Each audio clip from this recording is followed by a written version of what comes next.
I was requested to speak at the function to introduce the creator and to provide a backdrop that could place the furniture creations in their proper context, a real tall order when we look at the prolific contributions of Gajanan Upadhyaya over a career that spans 5 decades, and his professional experience coincides with the history of design in India and that of NID. I took a few minutes to ponder the question in the morning before the talk and jotted down a few key thoughts that could guide my comments about my colleague of more than 40 years at NID. Yes, we do go a long way together. In the same department and teaching some courses together and working on many joint projects, but still keeping our own separate identities and in some cases points of view that differed in many ways. Whichever way I look at GU, as we have fondly called him, both his students and faculty deeply respect him for his work, and it was no easy task to summarize a lifetime of work that stands tall in my view, comparable with the world's best in the field of furniture design.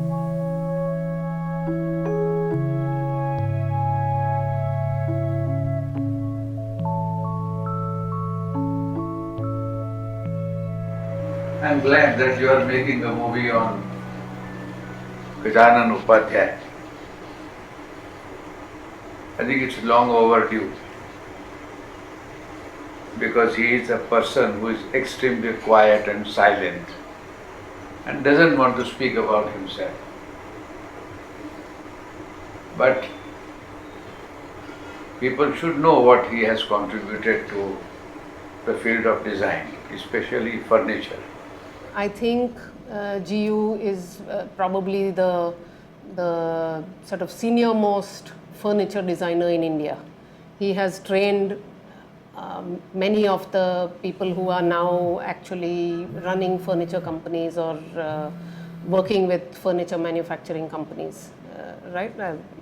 Having been at NID. Jew as a person has taught and cultivated, and he's like, he's spread his design ideas and messages or whatever. So the people are there and the thoughts are there. So now we need to interact with industry and ourselves or set up our own industries or whatever to cater to that demand. So Jew has played a pivotal role in having all these people there, as professional in the design, furniture design field. This is very personal. When he got engaged to Kumudini, the first letter she wrote to him, he still keeps it. Not only that first letter, but all the letter he has kept it. Why I am mentioning this, it is personal, mentioning because his commitment to whatever he does, he is very committed. And that have impressed me the most. This is in Copenhagen. You can see his hair. Black hair. I had black hair, huh? You had? Oh, I don't know. We were so excited to come back home. Huh? Yes, that is true. Oh, this is his mother. This is a nice photograph. She was very intelligent lady. This is she, a nice lady.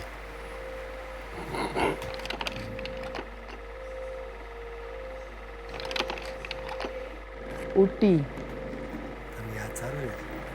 I'm younger, 4 years younger than you. So I can remember. 11th or 10th standard. I got first letter from her. But then I was so mad because of that letter. I stopped studying, put aside, and I write long letters actually. But his letters were wonderful because He has a very good Gujarati, yes, I had a Gujarati good control over literature. literature. All this Kanayalal Munshi, Kanayalal Munshi, his literature effect, and Panalal Patel, and he used to read a lot, in library. So he had a very good literary letters. I still remember some of his comparison and all these things, and oh, it was so wonderful.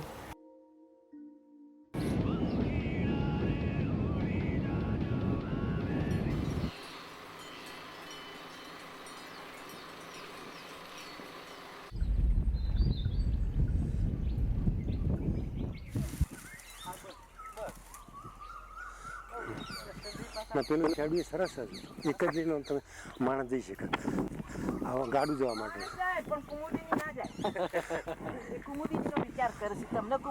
નહીં ત્યાંથી કુમુદી જઈ શકે એવું છે, ના જવું હોય ના જાજે, તને કંઈક પરાણે કોઈ જતું નથી.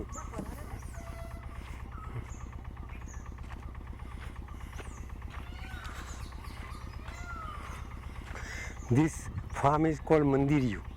This part is mine. The other part of the farm comes to my elder brother, and third part is over there, which goes to my other brother, who is in Baroda. But out of three brothers, only I am alive.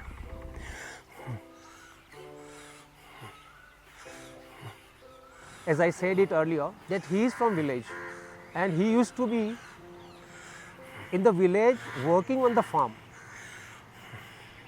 Now same attitude I saw him at NID, that many times I have seen him working in the workshop rather than sitting in the chair and designing. It's just like a farmer. Farmer should not go and sit on the periphery of the field. He has to enter into, and that's what I saw. That often he would go with the student on the machine, he will work with them, see that it is realized through. That's a fine aspect of him. Well, Upadhyaya, I think after at least a couple of years he worked in NID, it was decided that he should go outside and get more experience in some other environment, other country. And we knew that Denmark, in Copenhagen, Academy of Danish Academy, Royal yes, they have a very fine department of furniture. Anyway, the Scandinavian furniture is very well known, especially wood furniture. So that will be right place for him to go. And he went there initially for I think 2 years training. I would say that you coming from a rural Gujarat background and going up to Danish Academy has given him a vast understanding and exposure of how society works at a grassroots level and at a very advanced level. And that has given him confidence, I think, that he is working very much at ease. And I would say it's a unique, flexible, creative ability which he has acquired to work in textiles, to work in leather, to work in bamboo, to work in metal, to work in wood and different kinds of woods, and also architecture. All these qualities has helped him in working in different materials. And I think I have also not seen designers in my experience that who are so versatile. It took me almost a month to attract Paul Caron, my teacher, to my table. He will not look at me, kya padhayega isko. But once he came, there was no student. So then afterward he came always to my table first. Not only first, only my table he came. Good, very nice, very nice. Then I learned so affectionately, he taught me. And I also, while I was studying in Baroda architecture, I was fond of his style of furniture making. In order to learn from him, I have to be really careful. Because it's too powerful and too... so he is good in metal, very good in metal furniture. He will not make anything of wood. So I thought I must make a wood so that I must not have contradiction. I can easily fight with him.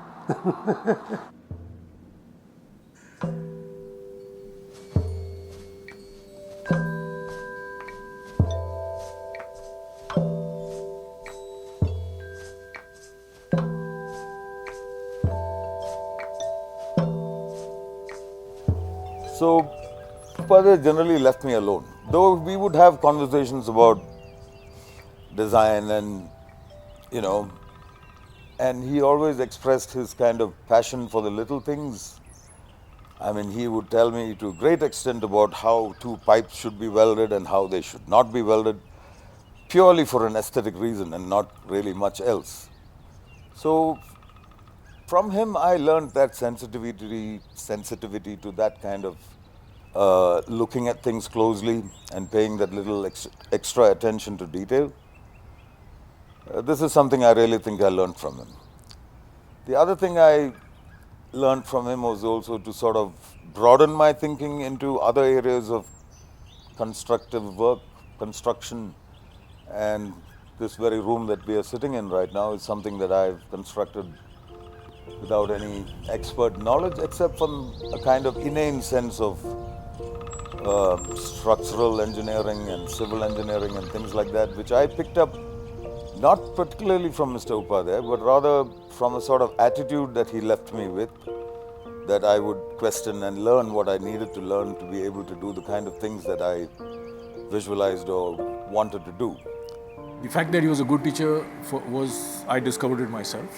But all of us, I mean, he had a different individual relationship with each student of his.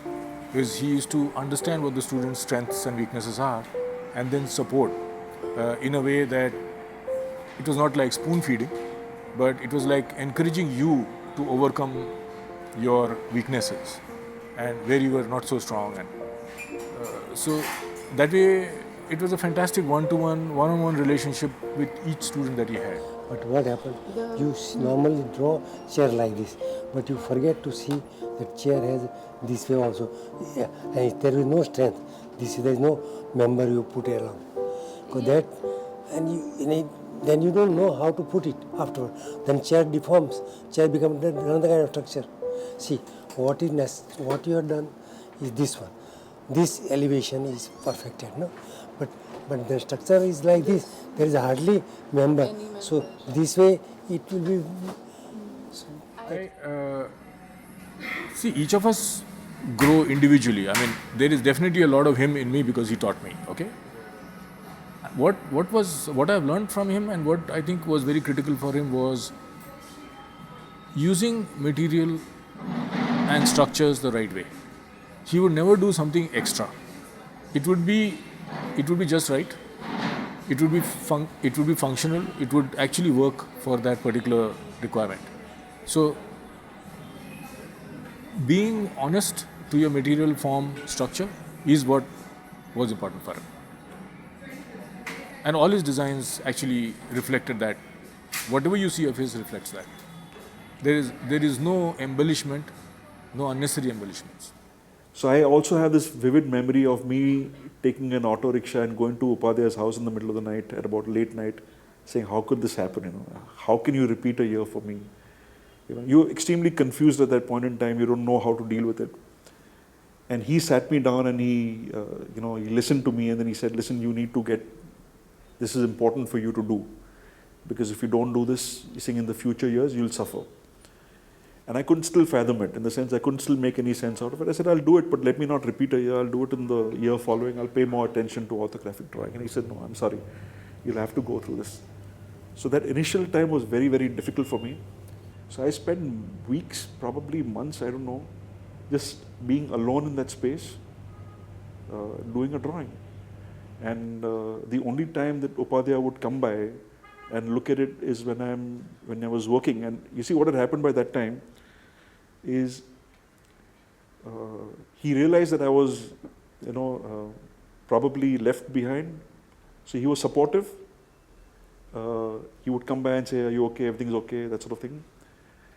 And it gave me, at that point in time, I think that solitude of actually falling in love with furniture. I think now when I think of it, I mean, that back then I really hated it, but now when I think of it, my appreciation for doing drawings of furniture came from that particular incident. That where he always told us that design should be so simple that when somebody looks at it and they say, I could have done it.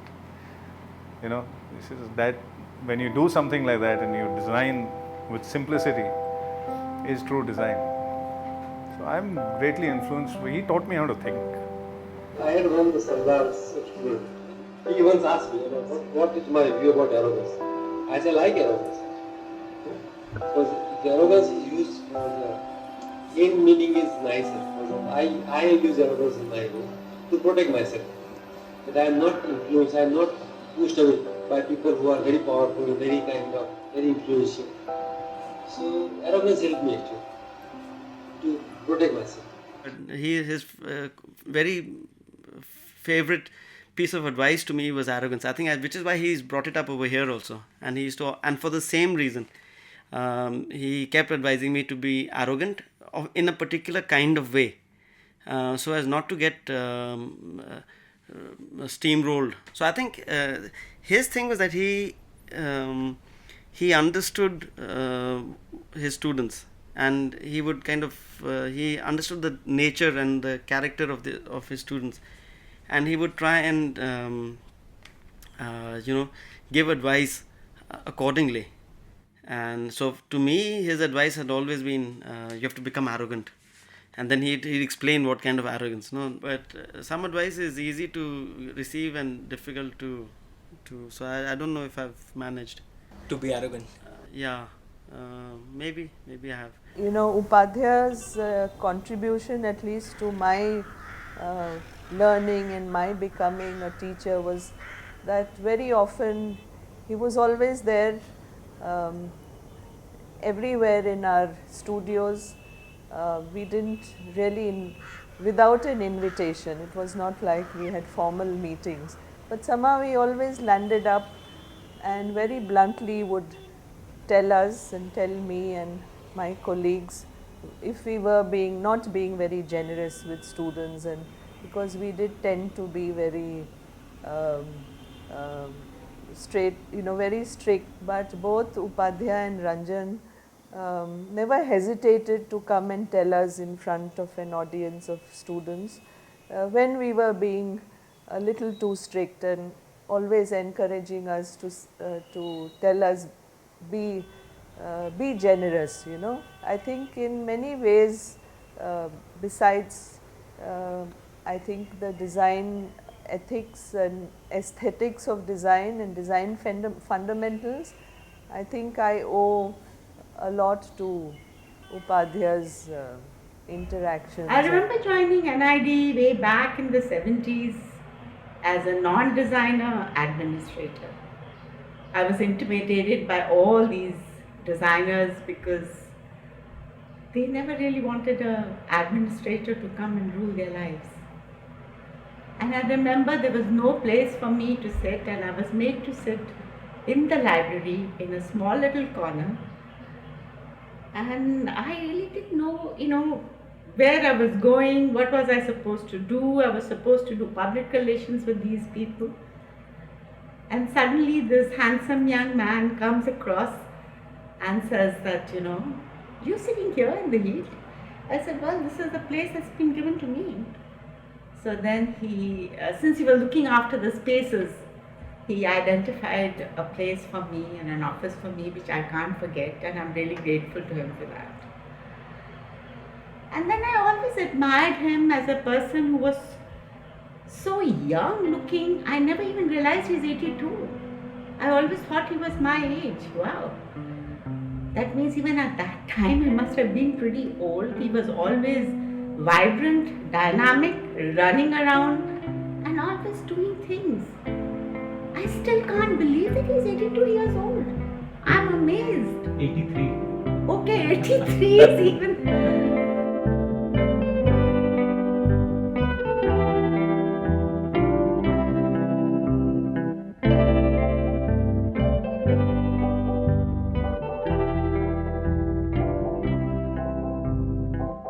Sir, why did you not sit on the chair and Well, to be honest with you, this is very good chair.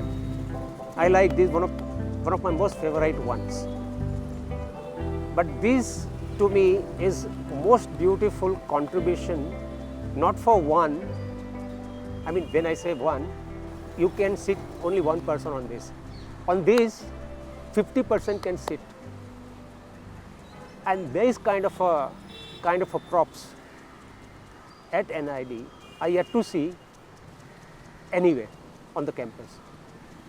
Wonderful. And when this was constructed, I was one of those who did not like this idea of making it.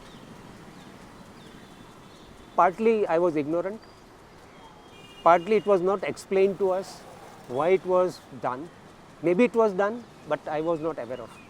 But today, when I look at this, when I enter these greens, the first thing I appreciate is this wall. Because see, our convocation was coming. So somewhere the slope had to end, and a height had to be given. So this was his idea. I mean, just so it's not eating into a greenery. It is not dominating. So minimal. Do you still have your convocation here? Yeah. Same. So you go from one side and come down from the other side, no? Yeah. It is his contribution. Yeah. Now you have experienced that so many convocations took place here. So many students have literally gone from one corner to another corner to receiving their awards. So this becomes the way out. Absolutely. The chair you see, the table you see, the tray you see, and the swing which you see, also the house which you see, all designed by GU. So in fact, whatever is coming in the frame is designed by GU other than the nature. This is GU.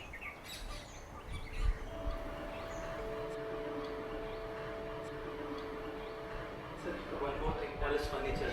All are very timeless, but I wanted to know from someone, what is that thing, what makes a piece timeless? Actually, when you don't know what to take away, and when you don't desire to add anything, then an object becomes timeless.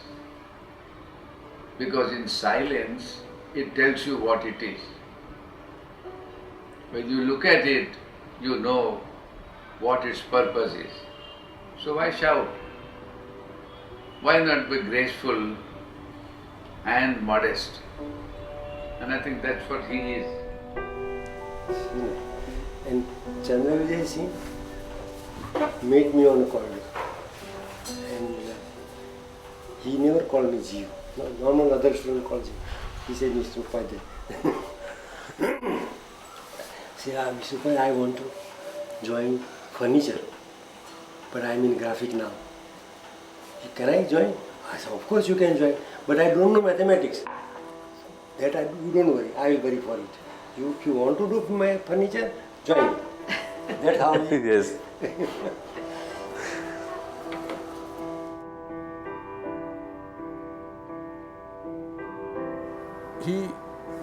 He got our respect.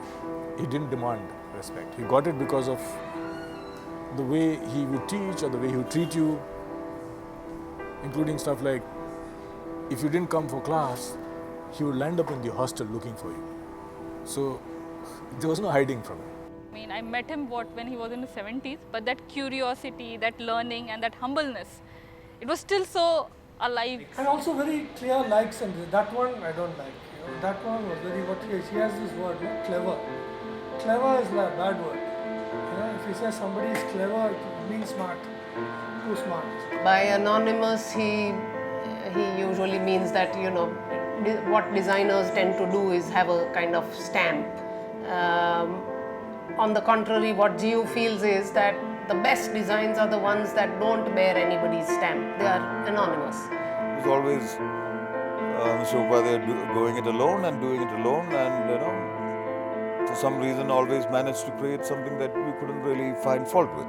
The issue is the furniture part and parcel of the body, or it is an only object to see. And I think that's where he excels. Very graceful.